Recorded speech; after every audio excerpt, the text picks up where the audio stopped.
It's been a fantastic day of not playing Demon's Souls. Time to get some sleep. This is not a dream. We are using your brain's electrical system as a receiver. We are unable to transmit through conscious neural interface. You are seeing this broadcast as a dream. We are transmitting from the year 2020. You are seeing this broadcast in order to alter the events you are seeing. Our technology has developed transmitters strong enough to reach your conscious state of awareness. But this is not a dream. You are seeing what is actually occurring for the purpose of causality annihilation. Right. Of course. How could I forget?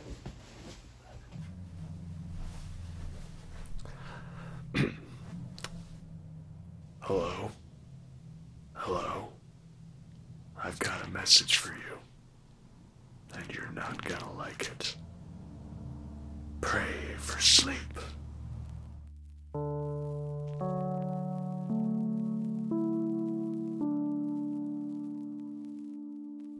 Hello everyone, and welcome to the ASMR review show.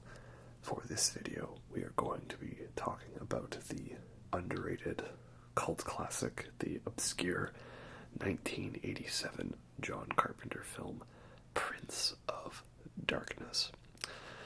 This is the second film in John Carpenter's officially unofficial Apocalypse trilogy, the third installment being In the Mouth of Madness, which I've already covered in a previous video. You should go check that one out.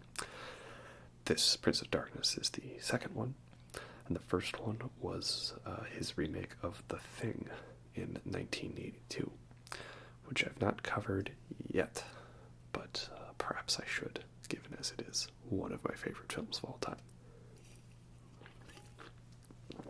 And you know, if we're talking about darkness, gotta have a nice dark beer. This is a peanut butter chocolate porter. Yeah, peanut butter beer. Oh. If you know anything about me, I love my peanut butter, I love chocolate, and chocolate peanut butter, Reese's Pieces, Reese's peanut butter cups, chocolate beers, peanut butter whiskey, and so now we've got peanut butter chocolate beer, you know, so it's like it was made for me. It's great. It's wonderful. So, Prince of Darkness was a film that I had not really heard much about. All I really knew is that it was the second film in the Apocalypse trilogy. And hadn't heard too much about it. Didn't really know anything about what it was going in. And if you haven't seen this film, you should definitely go check it out. Especially if you like John Carpenter's other big films like Halloween or, you know, The Fog or Christine or anything like that. So, because I'm going to, of course, go into lots of spoiler details, as I always do on my reviews. So go check this one out if you haven't. It might seem like it's a little cheesy at first, but without spoiling anything near the end of the film, it gets kind of like a, this is some real, like a sort of shit just got real moment. So I really enjoyed it. Not a perfect film, that's for sure, but I'll take a flawed film that has cool concepts and makes me constantly think about it and talk about it over, maybe a film that was a little more solid perhaps, but was maybe forgettable, if that makes sense. Like this film's not perfect, that's for sure, and it has a couple things I'm not the biggest fan of in it, and I wouldn't say it's a masterpiece, but it's like got a cool concept to it, and it's well done, and it made me think a lot about the concepts of the film, and that's more than you can say for a lot of films, right? Especially horror movies. A good horror movie, a good scary movie should make you think about it constantly and, really, infect your mind with the topic at hand. So let's just get on into it right now. Let's dive into Prince of Darkness. Prince of Darkness is a film that was conceptually about the idea of melding a story about science and religion together. John Carpenter had been making some more big budget films like Starman with Jeff Bridges and Big Trouble in Little China, which is like an action comedy with Kurt Russell. And they both did decent, but not amazing, and so he wanted to go back to like a more independent film, low budget, so he could have more control over the project and do it his way, like in the old days with Halloween. That was a very small independent film, thus making it one of the most successful independent films of all time. So that's what Prince of Darkness was, and he was looking into melding science and religion, so looking at the religious elements of like a god and the devil, Satan, Lucifer, Jesus, angels, magic, spirituality, things like that, and how that could be computed into scientific things like matter and antimatter, subatomic particles, supernovas, the Big Bang, extraterrestrial life, all things like that, and they're kind of meshed together in this conceptual story that is Prince of Darkness. And once again, John Carpenter also makes the score for this movie. Very great one. Has a lot of great music in his films, and always cool that he makes his own music. It's one thing to be a talented filmmaker, but also another thing to be a talented composer at the same time, no less. So it's a very ominous sounding score. It's like this kind of bass line, this like doo-dee-doo. It kind of goes throughout the film, doo-dee-doo, doo-doo-doo-doo-doo. And this like little choir thing, it's like doo-doo over top of it. It's very mood-setting, atmospheric, and works very well for the film. It really sets the spooky tone in a good way, especially the opening. It's quite a long opening in the film. It's nearly 10 minutes of scenes intercut with credits. Shows this priest dying, and he has this box with a key in it. And Donald Pleasance, he's this priest, gets summoned to take the key to the basement of this church. And in the basement of the church, there's this huge room with all these crucifixes around it. And in the room is this weird sort of tube, this large jar of sorts, and it's got this weird green liquid inside. Like, what is it exactly? Right. So it really starts off on a good note, kind of getting you really invested into like, ooh, like, what's gonna happen? I don't know. What could this be?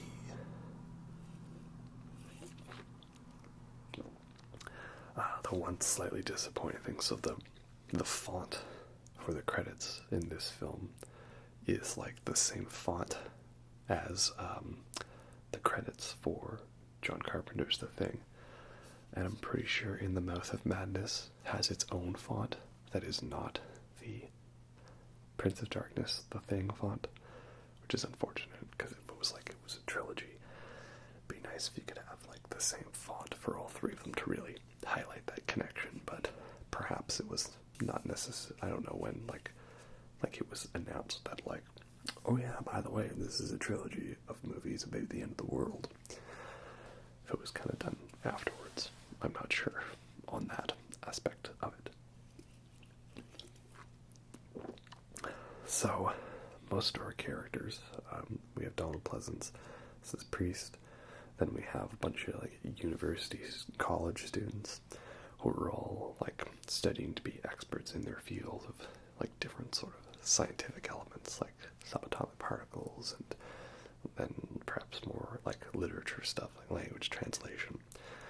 So they assemble all these people to get together in this church, because it starts off with Donald Pleasance and him having to sort of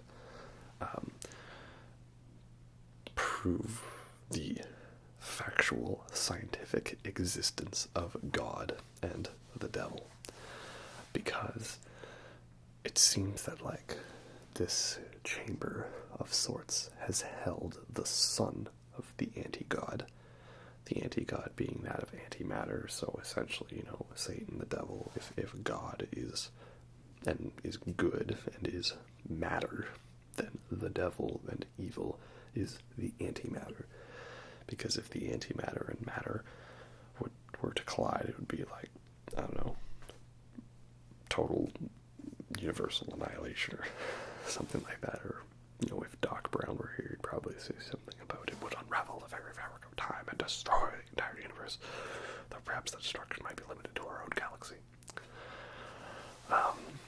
And so then the anti-god is like in the, you know, realm of the antimatter, right? The alternate dimension of sorts, the mirror dimension, but not the mirror dimension in Doctor Strange. It's something a little different, you know.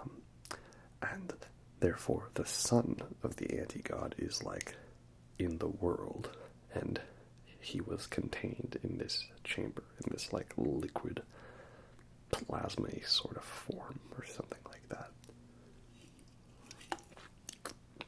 And if the son of the anti-god were to awaken, it would use its powers to then bring the actual anti-god into our world, and thus it would be the end of everything, right?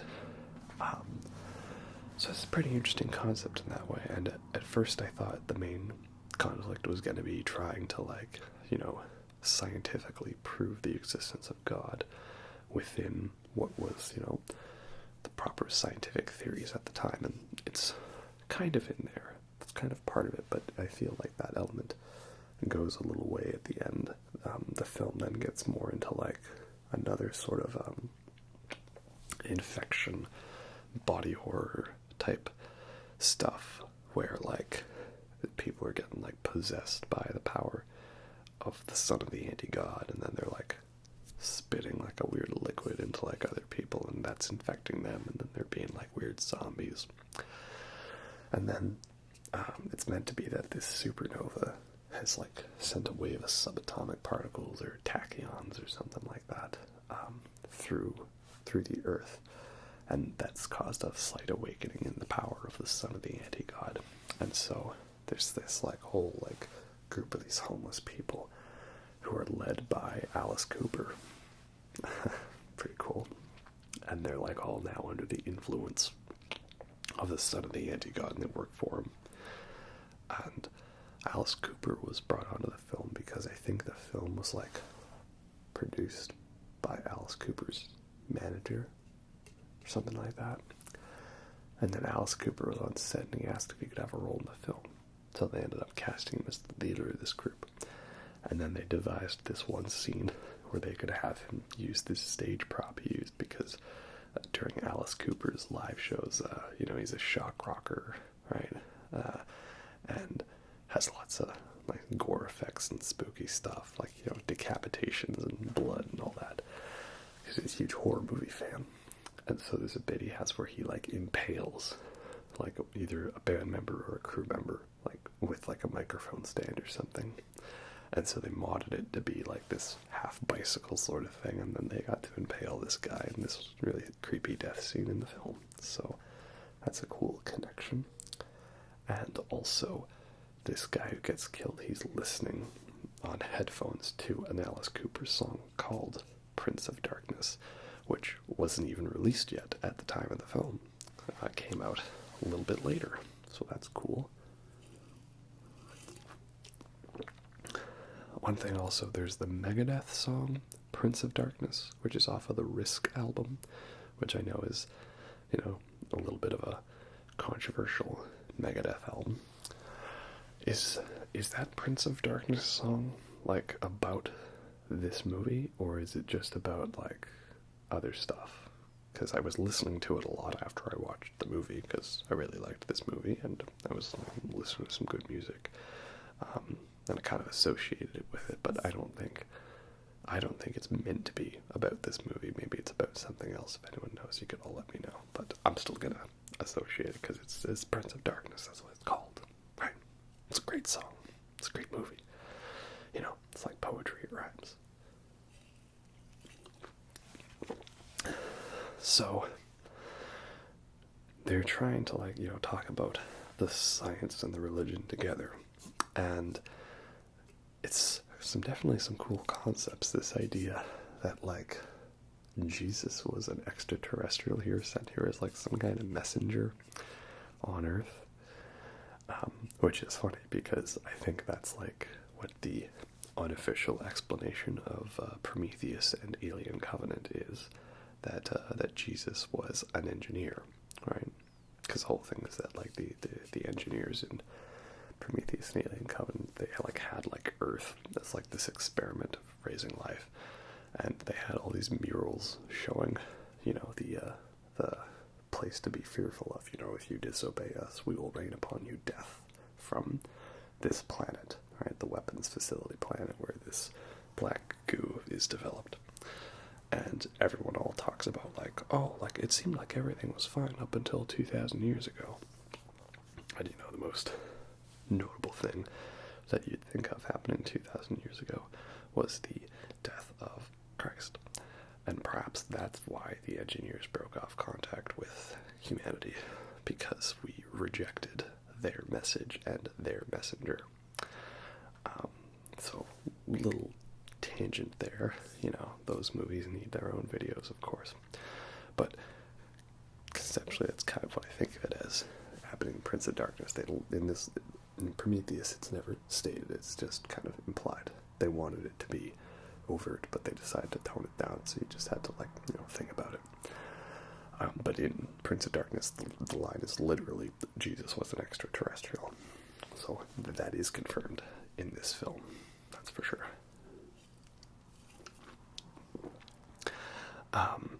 So then the film starts, you know, like, building up a little spookiness. You know, this guy gets, like, stabbed, and then his body comes back, and it's all covered in bugs. He's all, like, got a weird, distorted voice, like, pray for death. Like, that's nice. That's nice.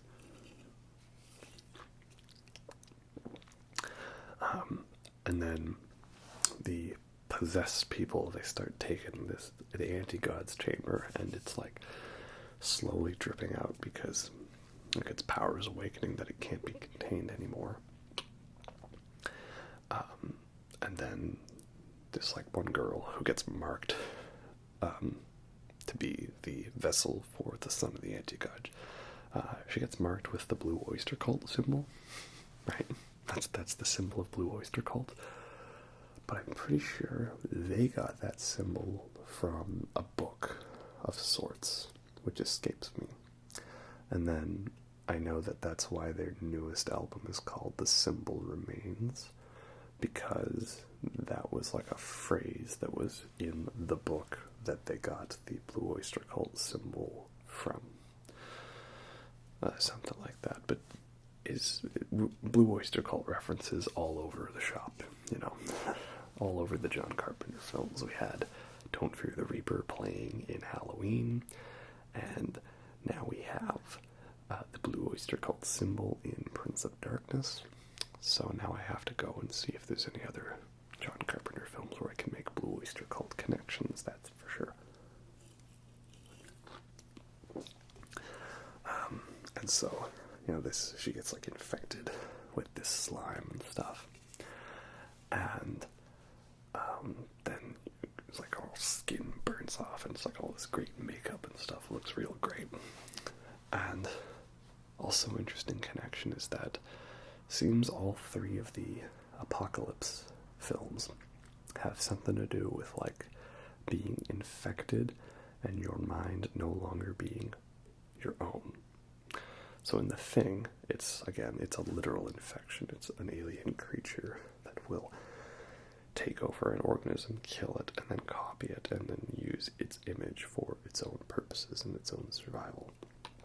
In Prince of Darkness, it's, like this infection going, and you spit into someone's mouth, and then they're slowly become a weird devil zombie of sorts. And even if you try and regain consciousness and kill yourself, like one guy does, he tries to slit his throat, but no, his body just gets back up, right? So you don't have to be alive for it to control you. And then in The Mouth of Madness, this infection, it's a little more symbolic. It's the idea of reading Sutter Kane's work or seeing the movie slowly infects you with the wisdom and overbearing knowledge of the old ones, and thus drives you mad. Right? So everyone is slowly going crazy as this infection of insanity spreads throughout the country. Right?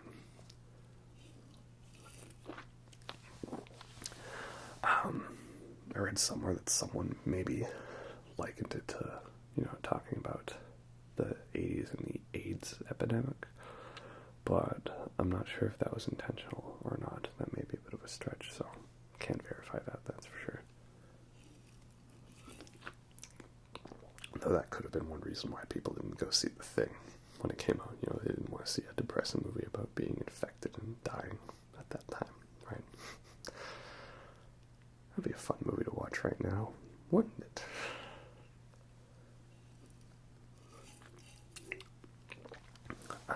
So, the son of the anti-god then tries using this mirror to, open a portal to find the actual anti-god, and it's all, reaching into the mirror Father, yes, Father.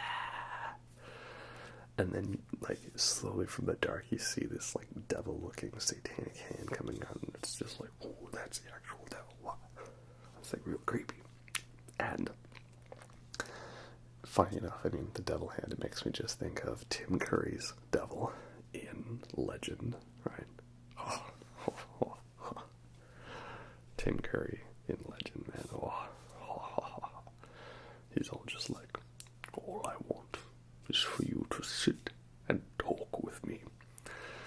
And then, you want real devotion, you want a real partner. Find someone who, if you ask them to do something for you, or you ask for a favor, find someone who reacts the way Tim Curry reacts when the Princess Lily, whatever her name is, Princess Zelda, basically, when she says, I have a request, and he's just there, and he's just anything you have but to ask. Right? Yeah. I'm getting distracted again. We'll talk about Legend another time.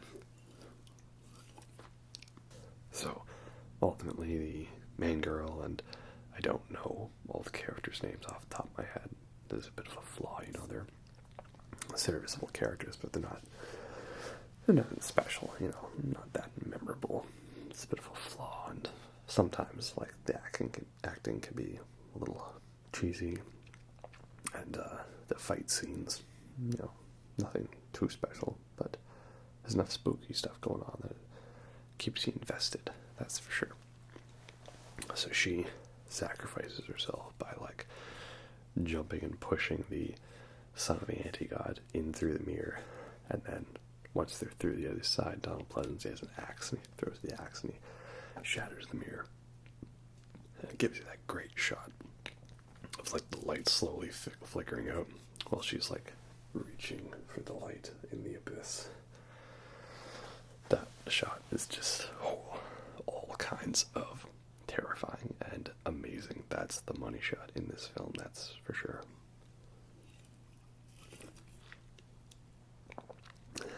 And so the son of the anti-god is sealed away in the same realm of the anti-god and can't get free, and everything is saved. So, therefore, happy ending. Or is it? Because the main detail, this is for me the scariest part of the film, part that actually made me kind of creeped out in a way, which again, Not many films can get to me, I think, and scare me, but it's what makes this film good and what I like about it, even if it's not perfect, and has some cheesy acting, and is kind of flawed, and, you know, the fight scenes aren't the greatest, and, you know, not fully well-rounded of a film, is that the concept of these dreams that the characters have, that I find so fascinating and Lovecraftian and terrifying, and that's the stuff that really got to me in this film, that like really made me think about it afterwards. And again, having some kind of concept like that that makes you think about it and question it and kind of still haunts over you well after you've seen the film, that is good horror. That is good, scary stuff. But to elaborate, obviously it is what we were parodying at the start of this video. And it's that it seems everyone in the location, this vicinity of the church, all throughout time, are having these weird dreams where we see like the church, and it's like this handheld shaky cam, like almost found footage before found footage was a thing, if we don't count Cannibal Holocaust. And there's this weird cloaked dark figure standing in the doorway of the church, and it's just so ominous. And then there's the narration, right? Like, this is not a dream, right? This is not a dream. This is a transmission. We are using your brainwaves to so properly, like, communicate through radiation tachyon particles from the year 1999. We do not yet have the ability to communicate with you on a conscious level, but we need you to prevent, like, some kind of time paradoxical loop and a self-fulfilling prophecy, grandfather paradox, something like that. And, you know, it's this idea that, like, people in the future are asking for our help now to solve the problem that they cannot solve then. And they're hoping that, you know, we can fix this temporal loop of sorts by stopping the problem before it happens. Which, of course, made me think of Tenet, right? You might not have seen it yet, so I won't spoil it. But, you know, this idea that, like, you can send messages back through time and have objects move backwards through time, right? So you can communicate with the past or the future. People are asking for our help now. That's what that made me think of, this concept. But obviously this is way, way before Tenet was ever a thing. So, unfortunately for our main characters, we see that main guy with that awesome mustache has another dream where he finally sees the cloaked dark figure, and it turns out to be the main girl. After she was, you know, she threw herself in through the mirror. And so now, is it that this is just a dream or a vision? Or is it that this was all part of the plan, and that in doing so to try and stop the event from happening, it is now still going to happen? He wakes up. It's a fun little jump scare, you know, seeing the weird figure in bed again. And then he reaches out towards the mirror, and then it just ends. But you can see this poster in the background that's of like a supernova, and it looks very much like a devil face, right? So, is it that eventually he is going to try to reunite with her and open the portal, thus letting the anti-god free? Is it that she is now the vessel of the anti-god, and in letting her free, he also takes the anti-god together with her because they are one and the same? We don't know. We'll never know. We can only speculate. And that's a good ending, right? Creeps you out and it makes you think.